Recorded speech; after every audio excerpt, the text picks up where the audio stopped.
ان فرشتوں کی قسم جو ڈوب کر کافروں کی جان کھینچ لیتے ہیں اور ان کی جو مومنوں کی جان آسانی سے نکالتے ہیں اور ان کی جو تیرتے ہوئے جاتے ہیں پھر لپک کر آگے بڑھتے ہیں،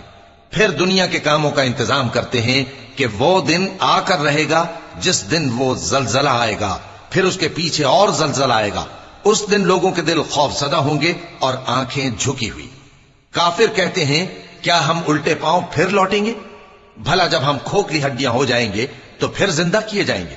کہتے ہیں کہ یہ لوٹنا تو سراسر نقصان کا لوٹنا ہوگا۔ تو بس وہ ایک ڈانٹ ہوگی، اس وقت وہ سب میدان حشر میں آ جمع ہوں گے۔ اللہ تم کو موسیٰ کی حکایت پہنچی ہے جب ان کے پروردگار نے ان کو پاک میدان یعنی طوٰ میں پکارا اور حکم دیا کہ فرعون کے پاس جاؤ کہ وہ سرکش ہو رہا ہے، پھر اس سے کہو کہ کیا تو چاہتا ہے کہ پاک ہو جائے اور میں تجھے تیرے پروردگار کا رستہ بتاؤں تاکہ تجھ کو خوف